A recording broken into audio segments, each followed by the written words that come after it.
अस्सलाम वालेकुम students.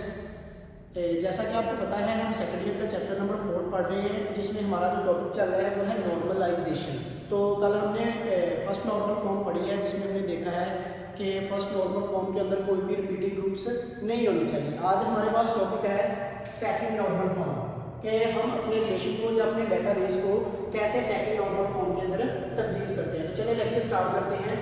A relation is in second normal form if it is in first normal form। के सबसे पहले आपका जो रिलेशन है या आपका जो डेटाबेस है उसको फर्स्ट नॉर्मल फॉर्म के अंदर होना चाहिए। एंड ऑल नॉन की attribute is fully functionally depend on primary की।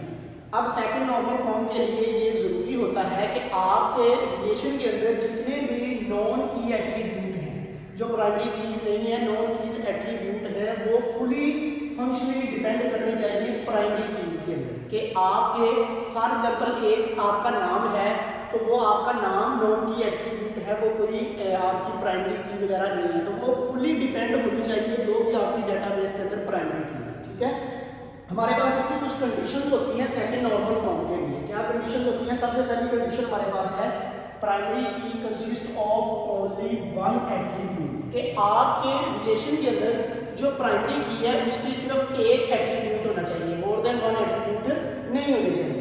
दूसरा हमारे पास है नॉन की एट्रीब्यूट एग्जिस्ट इन रिलेशन, कि आपके रिलेशन के अंदर पूरे डेटाबेस के अंदर कोई नॉन की एट्रीब्यूट एग्जिस्ट नहीं करना चाहिए। ये आपकी कंडीशंस हैं कि आपका डेटाबेस सेकंड नॉर्मल फॉर्म के अंदर हो गया है। उससे पहले आपके नॉन की एट्रीब्यूट टेबल के अंदर एग्जिस्ट करते हैं, लेकिन उसको सेकंड नॉर्मल फॉर्म में चेंज करने के लिए हम उन नॉन कीज एट्रीब्यूट्स को रिमूव करते हैं या फिर उनको फुली डिपेंड करते हैं कि वो प्राइमरी कीज पे फंक्शनली डिपेंड करें। थर्ड नंबर हमारे पास है एवरी नॉन की fully depend on set of primary की। वही बात जो मैंने पहले बताई है कि इस रिलेशन के अंदर जितने भी नॉन की एट्रीब्यूट हैं वो आपकी प्राइमरी कीज पे फुली डिपेंड करने चाहिए।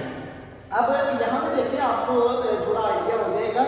मेरे पास एक टेबल है जिसमें एक एट्रीब्यूट है एम्प्लॉय आईडी। ये मैंने इसके नीचे लाइन इसलिए लगाई है कि ये हमारी प्राइमरी की है, ये यूनिकली आइडेंटिफाई करती है पूरे रिलेशन में। अब इस पे कौन कौन सी चीजें फुली डिपेंड कर रही हैं? हमारे टेबल के अंदर एक नाम है वो भी फुली डिपेंड कर रहा है आईडी पे। इसी तरह डिपार्टमेंट का नाम है वो भी हमारे पास डिपेंड कर रहा है आईडी पे।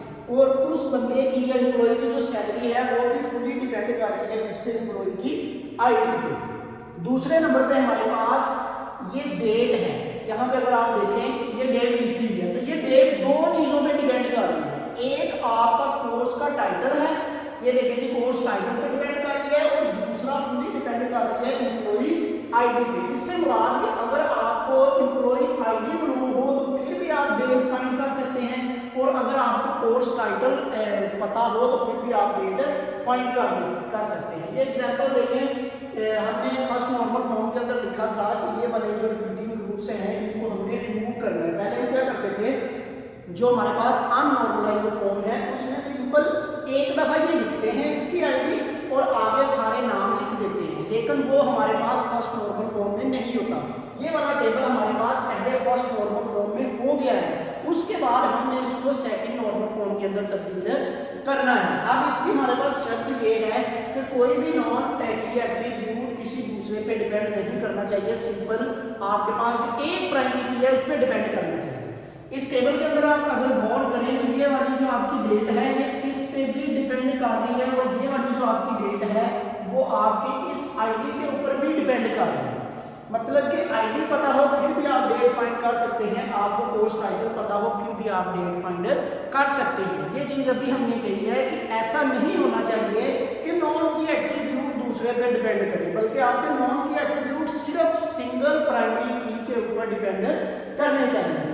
तो इस टेबल को मैंने नॉर्मलाइज्ड करके सेकंड नॉर्मल फॉर्म के अंदर चेंज किया है, वो हमारे पास ये लिखे हुए हैं। सबसे पहले मैंने क्या किया है कि हमने इस टेबल के अंदर एक प्राइमरी की ली है जिसका नाम है एम्प्लॉय आईडी। एम्प्लॉय आईडी को मैंने प्राइमरी की बनाते हुए ये टेबल बनाया है। ये मेरे पास कीज हैं जो कि प्राइमरी कीज हैं।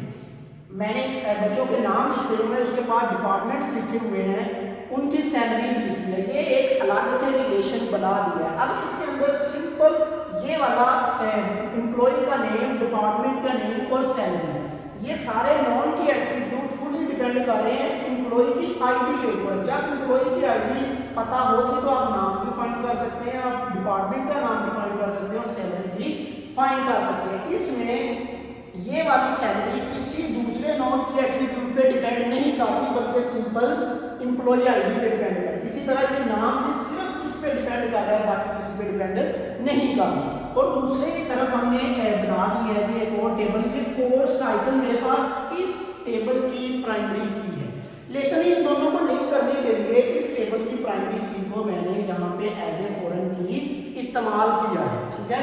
अब क्या होगा कि ये वाली जो डेट है ये फुली डिपेंड कर रही है इसके ऊपर। ये हमारे पास यहाँ पे फॉरेन की नहीं है, ये हमारे पास प्राइमरी की नहीं है, बल्कि ये एज ए फॉरेन की इस्तेमाल हो रही है। हमने नॉर्मलाइजेशन में देखा है, हमने प्राइमरी कीज वगैरह में देखा है कि जब हम टेबल को डिवाइड करते हैं रिलेशंस को, तो एक प्राइमरी की को दूसरे टेबल के अंदर एज ए फॉरेन की इस्तेमाल करते हैं ताकि उनका रिलेशन बना रहे। अगर मैं यहाँ पे ये इस्तेमाल ना करूँ तो ये टेबल और इस टेबल का कोई आपस में रिलेशनशिप नहीं बनेगा। इनका रिलेशनशिप बनाने के लिए मैंने इस प्राइमरी की को एज ए फॉरेन की यहाँ पे इस्तेमाल किया है। अब इस टेबल के अंदर भी कोई नॉन की एट्रीब्यूट किसी दूसरे नॉन की एट्रीब्यूट पे डिपेंड नहीं कर रहा, बल्कि क्या कर रहा है, वो सिंपली प्राइमरी कीज या सेट ऑफ प्राइमरी कीज पे डिपेंड कर रहा है। और इसमें भी आपके जितने नॉन की एट्रीब्यूट हैं वो सिंपल प्राइमरी की पे डिपेंड कर रहे हैं। ये आपका टेबल नॉर्मल फॉर्म के अंदर हो गया है। उम्मीद करता हूँ कि आपको समझ आ गई होगी। अगर आपका किसी तरह का कोई क्वेश्चन है तो आप पूछ सकते हैं। अल्लाह हाफिज़।